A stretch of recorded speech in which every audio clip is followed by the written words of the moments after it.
For more discussion on China-U.S. Science and Technological Agreement, joining us in Beijing, Guy Keke, a professor from the Beijing Institute of Technology, Einar Tangen, senior fellow from the Taihe Institute and chairman of Asian Narratives. Good to see both of you, gentlemen. Pleasure. Hi, Tianwei. As we know, that the agreement was in urgent need to be renewed. It was postponed, the decision, until the end of August. At this moment, we did not hear any clear announcement from either side about the fate of this agreement. But before we go there, let's talk about the significance of this agreement, what this has meant for both China and the United States. Einar, from your perspective. Well, there's been tremendous progress, especially in areas like health, agriculture, shared sciences. But you have to look at it in a kind of nuanced way. At the beginning, China was a student trying to catch up with the knowledge base that was available in the West. Around 2000, it started becoming a contributor, a co-developer of new technology that was being exchanged and developed together. But since 2010, China has actually leaped ahead. And ironically, the U.S. could benefit from sharing knowledge with China as it continues to go ahead in areas from EV batteries to 6G. Mr. Guy, as a professor yourself, how do you see this? Well, we all know that China-U.S. scientific and technological cooperation has spanned over 40 years. So over such a long period of time, cooperation between China and the United States has very extensive. I guess the results of collaboration between China and the United States have been impressive in many areas. For example, cooperation between China and the United States in public health and the environmental protection has played a vital role in improving human health and improving the global environment. In addition, I would like to mention 2 points. The first is that China-U.S. scientific technological cooperation has a great impact on the education, the talent, and the global scientific and technological development. We can say that under decades of scientific and technical cooperation, a large number of high-end talents have been trained and served in all walks of life. The second is a contribution to fundamental science. Actually, I think both China and the United States are beneficiary at this point, and actually the results already contribute to mankind. Thank you. So we see 3 million Chinese students graduated from U.S. universities over the decades as a result of this agreement. Meanwhile, for the year 2021, according to some research results coming from the U.S., about a third of doctorate degrees were awarded to Chinese students or students originally coming from China, 1/3 in the United States. So certainly, there has been tremendous amount of exchanges between the two sides as a result of this agreement. And on top of that, of course, there's different layers of scientific research and cooperation between the two sides. But to both of you, what are some of the most important arguments that this agreement should continue? Einar. Well, science is overwhelmingly, all the scientists believe that this should continue. Knowledge is not something you keep in a bottle. And you should not be conceited that all knowledge comes from one place, either east or west. It develops together. And you've seen this very, very clearly. It's not just China, but you've had students from India, from all over the world who have enriched U.S. scientific research. If you go and actually look at the names that are on these patents and filings, you'll find that the majority of them are from outside the United States. And they're names like Wong and Patel as opposed to Smith and Jones. So clearly, if we are going to solve our problems, which are myriad, especially as it deals with climate change and health, we need to have an open environment for that. Understandably, there are limits. You don't necessarily want to share very, very sensitive data, but that's not what this agreement about.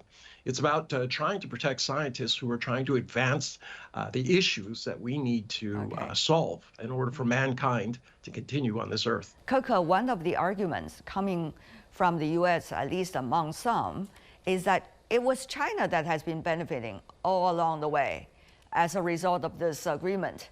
And why should they now share with China as the two sides are becoming more in the competition mode, at least believed by the U.S. side, while China do not agree, thinks competition and cooperation should be at the same time taking place.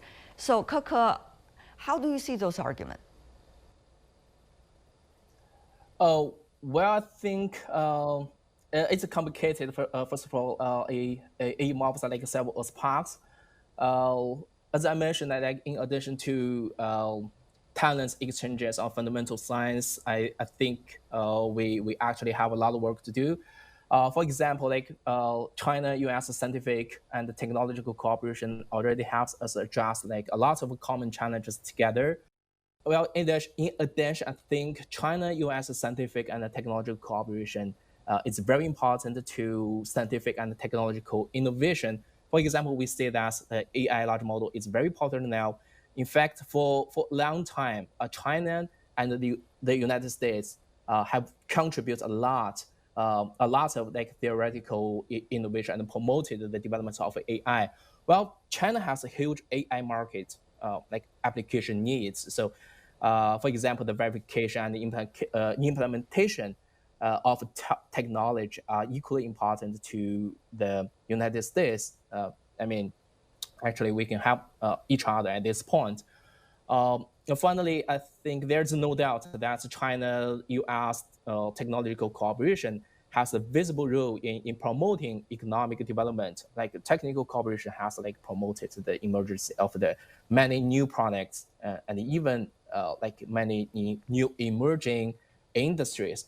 So all this, I think we have like very strong motivation to continue the cooperation. As far as I understand, there have been quite a number of open source, shall I say, projects that's going on originally from the United States, that's all over, open to worldwide.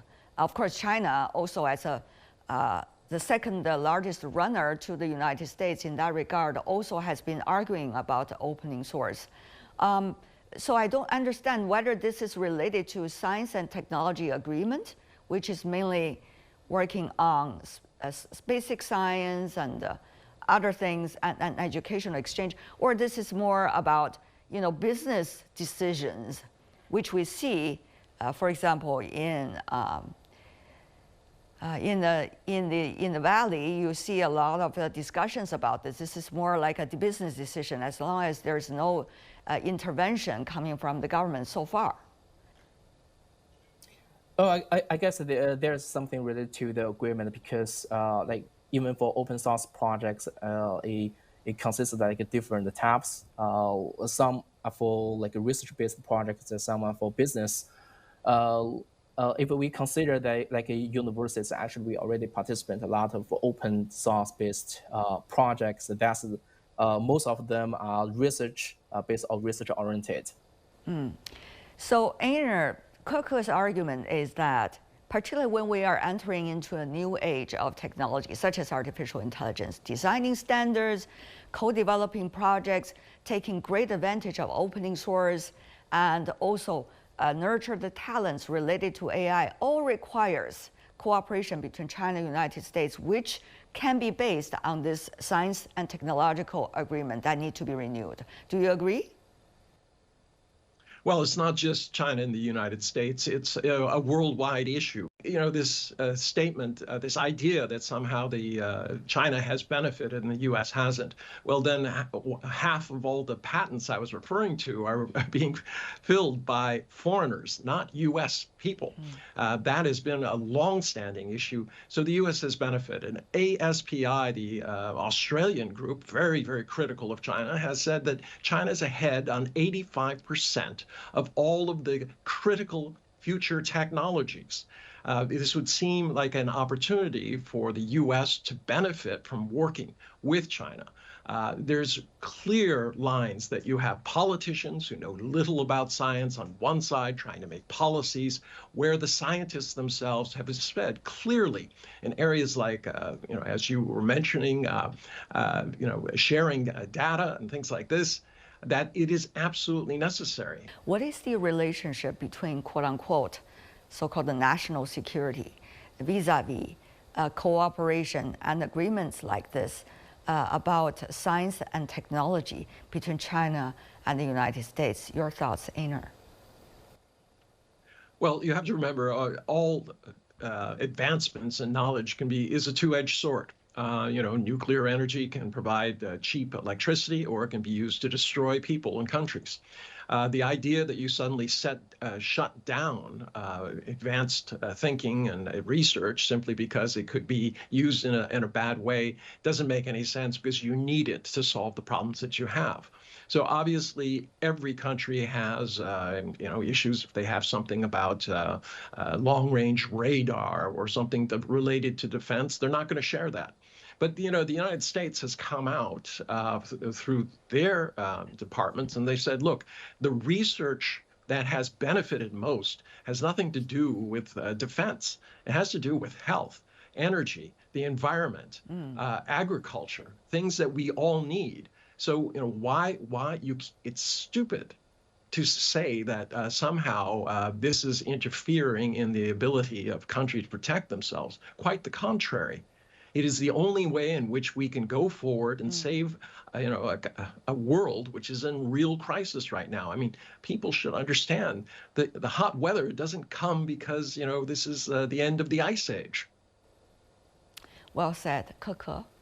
It depends on what area we are working on. Sometimes we want to protect the technology from other people. But it for common challenges the environment, the power, the agriculture, I think in most situations we can work together.